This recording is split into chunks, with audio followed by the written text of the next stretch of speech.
Exams आ रहे हैं, बच्चे परेशान हैं कि एग्ज़ाम्स इतनी जल्दी कैसे आ गए, और माता पिता परेशान हैं कि एग्ज़ाम्स में बच्चों को कैसे पढ़ाएं। आजकल के आधुनिक युग में माँ बाप बच्चों से भी ज़्यादा परेशान रहते हैं कि बच्चों की पढ़ाई कैसे करवाई जाए।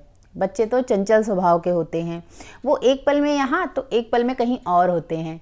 तो बच्चों का मन पढ़ाई में कैसे लगे, इसके लिए हम क्या उपाय कर सकते हैं, या बच्चों का मन पढ़ाई में क्यों नहीं लगता है, इस बारे में हम कैसे जान सकते हैं। तो बच्चों का मन पढ़ाई में क्यों नहीं लगता है, इस बारे में जानने के लिए आपको अपने पास के किसी आचार्य के पास जाकर बच्चे की कुंडली दिखवा लेनी चाहिए। हो सकता है बच्चे के ग्रह उसका सपोर्ट ना कर रहे हों, इसकी वजह से वो पढ़ाई में दिक्कत कर रहा है। आप किसी भी आचार्य जी के पास जाएंगे तो वो आपको उस ग्रह से रिलेटेड रेमेडीज़ दे देंगे जो बहुत सरल होती हैं। आप उनको अपने बच्चों से करवाएं तो धीमे धीमे आपके बच्चों का पढ़ने में मन लगने लगेगा। आज हम इस वीडियो में बात करेंगे कि हम जनरली ऐसे कौन से काम कर सकते हैं जिससे हम बच्चों को एक ऐसा वातावरण दें जिससे वो पढ़ाई में कॉन्सेंट्रेट करें, या ऐसी कौन सी रेमेडीज़ हम कर सकते हैं जिससे घर का वातावरण या घर का ऑरा सही हो और बच्चों को पढ़ने में मन लगे। जनरली बच्चों के कुंडली में उनके चंद्रमा, सूर्य, बुध या बृहस्पति से रिलेटेड कोई प्रॉब्लम होती है, तब ही बच्चे का मन पढ़ाई में नहीं लगता है। आपने देखा होगा कुछ बच्चे बहुत मन से पढ़ाई कर लेते हैं और कुछ बच्चे बहुत कहने पर भी पढ़ाई नहीं करते। कुछ बच्चे बहुत कम देर पढ़ाई करते हैं और उन्हें बहुत सारा याद हो जाता है, और कुछ बच्चे दिन भर पढ़ते रहते हैं तब भी उनको बहुत कम चीज़ें याद होती हैं और वो बहुत कम समझ पाते हैं। ऐसा क्यों होता है? ऐसा ग्रहों के प्रभाव के कारण होता है, जो आपको अपने बच्चे की कुंडली दिखाकर पता चलेगा। उस हिसाब से आचार्य जी आपको रेमेडीज़ देंगे और आपको वो रेमेडीज़ अपने बच्चों से करवानी होंगी। घबराइए नहीं, ये रेमेडीज़ बहुत सरल होती हैं और बहुत छोटी छोटी होती हैं। इनको करने से आपके और आपके बच्चे का कंसंट्रेशन अच्छा होगा। आज हम इस वीडियो में बात करेंगे कि हम अपने घर पे ऐसी कौन सी छोटी छोटी रेमेडीज़ जनरली कर सकते हैं जिससे बच्चे को पढ़ाई में मदद मिले, उसके वातावरण को आप कैसे अच्छा कर सकते हैं, इसी बारे में आज हम लोग इस वीडियो पर चर्चा करेंगे। तो आइए अपने वीडियो को स्टार्ट करते हैं। नमस्कार, मेरा नाम दृष्टि है। जो बच्चे चंद्रमा के प्रभाव में आकर पढ़ाई नहीं कर पा रहे हैं, उनके कुछ लक्षण होते हैं। ऐसे बच्चे बहुत जल्दी चिड़चिड़ा जाते हैं, वो अपना कॉन्फिडेंस बहुत जल्दी लूज़ कर देते हैं। उनको कोई कुछ कह देता है तो उनका कॉन्फिडेंस बहुत लो हो जाता है। ऐसे बच्चे सोशल इशू से भी इफ़ेक्ट होते हैं, मतलब उनको समाज में जो बातें कह दी जाती हैं उनका उसका भी बहुत गहरा प्रभाव उन पर पड़ता है। ऐसे बच्चों को आप पानी ज़्यादा पिलाएं, जल ज़्यादा दें, उनका वाटर इनटेक बढ़ा दें, क्योंकि जल चंद्रमा का प्रतिनिधित्व करता है और चंद्रमा पानी से बैलेंस होते हैं। ऐसे बच्चों को शाम के बाद सफ़ेद चीज़ें जैसे दूध, चावल इत्यादि ना दें। ऐसे बच्चों की एक ख़ास बात होती है कि इन्हें कांच के बर्तनों में खाना बहुत पसंद होता है। कांच के बर्तन या जो क्रॉकरीज होती हैं, चीनी मिट्टी के बर्तन होते हैं, ऐसे बर्तनों में उन्हें खाना बहुत पसंद होता है। तो आपको ऐसे उन्हें खाना देना अवॉइड करना चाहिए। कांच के बर्तनों में खाना खाना या चीनी मिट्टी के बर्तनों में खाना खाने से चंद्रमा इनबैलेंस होता है। ऐसे बच्चों को गुस्सा मत करें, धैर्य के साथ उनसे काम लें। ऐसे बच्चे बहुत जल्दी डिप्रेशन में चले जाते हैं और बहुत ज़्यादा इमोशनली हर्ट होते हैं। अगर बच्चे की कुंडली में सूर्य कमज़ोर हैं या सूर्य से रिलेटेड कोई प्रॉब्लम है तो ऐसे बच्चे क्या होते हैं, बहुत गुस्सैल होते हैं। ऐसे बच्चे किसी की बात नहीं सुन पाते हैं, उनका टेम्पर बहुत ज़्यादा हाई होता है और वो अपने मन की ही करते हैं, वो किसी के मन की नहीं करते हैं और बहुत चिल्लाते हैं। जब भी कभी कोई उनसे कुछ बात कहता है और वो उनके मन की नहीं होती है तो वो बहुत गुस्सा करते हैं और बहुत चिल्लाते हैं। तो ऐसे बच्चों के लिए क्या उपाय है? ऐसे बच्चों के लिए बहुत सरल उपाय है कि आप सूर्यदेव को सूर्यांजलि दिलवाएं। आप बच्चे को सुबह उठाकर सूर्यदेव को सूर्यांजलि दिलवा सकते हैं, इससे बहुत हेल्प होगी। अगर बच्चा जल्दी सुबह नहीं उठ पा रहा है तो कम से कम आप इतना करें कि वो 9 बजे तक सूर्यांजलि ज़रूर दे दे। ये करने से बच्चे की स्टडी में बहुत हेल्प मिलेगी, उसका गुस्सा शांत होगा और उसकी कंसंट्रेशन पावर भी बढ़ेगी। अच्छा, जब वो सूर्यांजलि देना स्टार्ट करेगा तो स्टार्टिंग के कुछ दिनों में उसे गुस्सा कुछ ज़्यादा आएगा, इस बात का भी ध्यान रखें। लेकिन कुछ टाइम बाद जब वो सूर्यांजलि देने में रेगुलर हो जाएगा तो कुछ टाइम के बाद उसका धीमे धीमे गुस्सा कंट्रोल में आ जाएगा। तो आप सूर्यदेव की ये रेमेडी करवा सकते हैं। और अगर बच्चा सूर्यांजलि नहीं दे पा रहा है तो आपको क्या करना है, सिंपल सा आप एक तांबे का छल्ला उसकी अनामिका उंगली में पहना दें रविवार के दिन, संडे के दिन, तो ये भी सूर्यदेव की एक अच्छी रेमेडी है। अब बात करते हैं बृहस्पति देव के बारे में।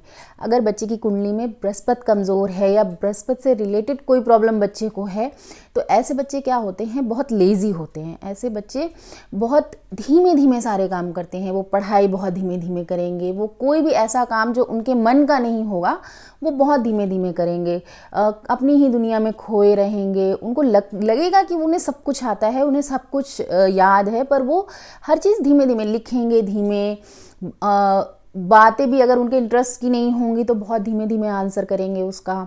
तो ऐसे में क्या करना है, आपको बृहस्पति देव की रेमेडी करनी है। बृहस्पति देव की रेमेडी सबसे अच्छी ये चीज़ है कि आप बच्चे के हाथों से बृहस्पतिवार के दिन विद्या के सामान आप दान करवाएं, जैसे पेंसिल, रबर, शार्पनर, किताबें, जो भी ज़रूरतमंद लोग हैं उनको दान करवा सकते हैं। ये एक अच्छी रेमेडी है बृहस्पति देव की। और उसके अलावा आपको बृहस्पतिवार के दिन बच्चे के हाथों गाय माता को आटे की लोई में चने की दाल और गुड़ मिलाकर उसको एक बना ले लोई जैसा, और फिर उसको गाय माता को खिलवा दें। अब बात करते हैं बुध के बारे में। बुध देव बहुत चंचल स्वभाव के होते हैं, उनका नेचर ही बच्चों वाला, क्योंकि वो बच्चे ही होते हैं, वो युवराज कहलाते हैं। तो अगर बच्चे की कुंडली में बुध से रिलेटेड प्रॉब्लम है तो ऐसे बच्चे बहुत चंचल होते हैं।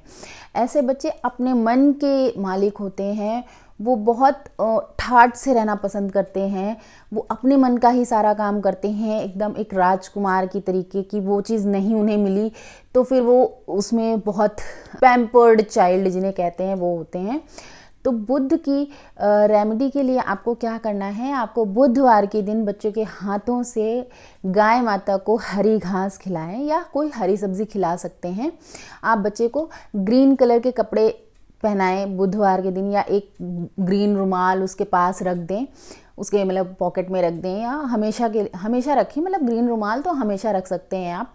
ये काम आप कर सकते हैं, इससे बुध की रेमेडी हो जाएगी और बच्चे का जो चंचलता है बहुत, वो एकदम सुकुमार टाइप का है, वो थोड़ा नॉर्मल होगा और बच्चे का कंसंट्रेशन भी बढ़ेगा। इन सारी चीज़ों के साथ आप कुछ छोटे छोटे बदलाव अपने घर पे भी कर सकते हैं, जिससे बच्चे का कंसंट्रेशन पावर बढ़ेगा।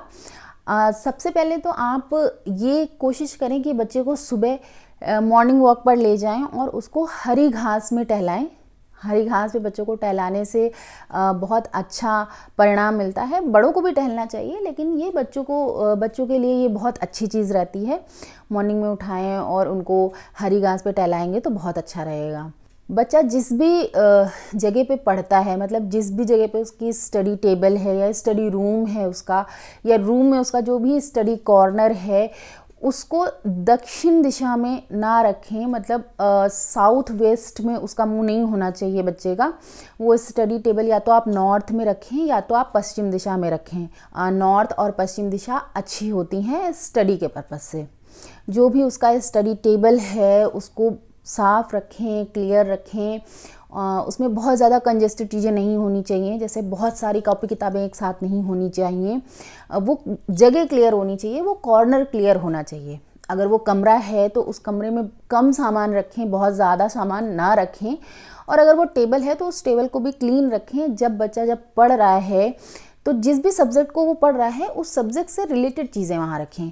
बाकी की जो कॉपी किताबें हैं वो आप अलग सेपरेट रख सकते हैं, क्लीन रखें उस जगह को। ज़्यादा डिस्ट्रैक्शन वाली चीज़ें मत रखें कि अगर 6 किताबें उधर रखी हैं, 4 किताबें उधर रखी हैं तो बच्चा इधर उधर देखने लगता है। तो उतना ही मटेरियल रखें जितना की आवश्यकता हो।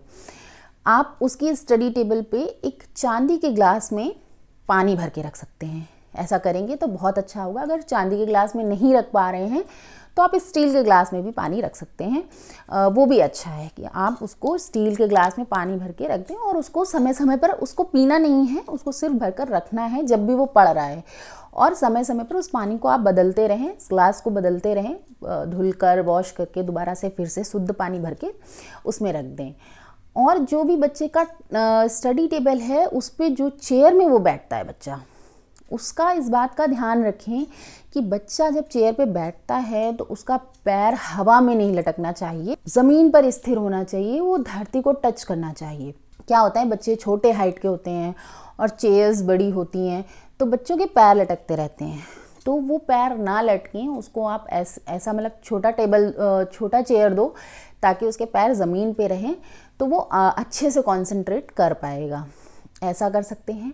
इसके अलावा जब भी आप बच्चे के सामने बैठें या बच्चा स्टडी कर रहा है, हालांकि पेरेंट्स तो पढ़ाते ही हैं, अगर नहीं भी आप पढ़ा रहे हैं तो आप मोबाइल ना चलाएं या टीवी ना देखें, आप भी कुछ ना कुछ पढ़ें। बच्चे क्या होते हैं कि बड़ों को इमिटेट करते हैं, ख़ास तौर पे जो छोटे बच्चे होते हैं। छोटे बच्चे वही करते हैं जो वो बड़ों को करते हुए देखते हैं। तो यदि आप मोबाइल चलाएंगे और बच्चे को पढ़ाई के लिए बोलेंगे तो ये भी अच्छी चीज़ नहीं है। आप भी कुछ पढ़ें, कोई नॉवल पढ़ सकते हैं, कोई अच्छी मैगज़ीन पढ़ लें या जो भी आपके इंटरेस्ट की चीज़ हो, थोड़ी देर पढ़ें और बच्चे को वो एटमॉस्फेयर मिलेगा कि हाँ ये भी पढ़ रहे हैं, मम्मा भी पढ़ रही हैं, तो एटमॉस्फेयर की भी बात होती है, बच्चे का ध्यान तब ज़्यादा लगेगा। तो आशा करती हूँ ये छोटी छोटी सी टिप्स अपना के आप अपने बच्चों का कंसंट्रेशन पावर अच्छे से बढ़ा सकती हैं। अगर आपको वीडियो पसंद आया हो तो हमें कमेंट बॉक्स पर अवश्य बताएं। आपकी कोई सुझाव हो जो हमें आप देना चाहते हो तो भी हमें कमेंट बॉक्स पर अवश्य बताएं। इसी तरह हम और वीडियोज़ लाते रहेंगे। तब तक के लिए नमस्कार।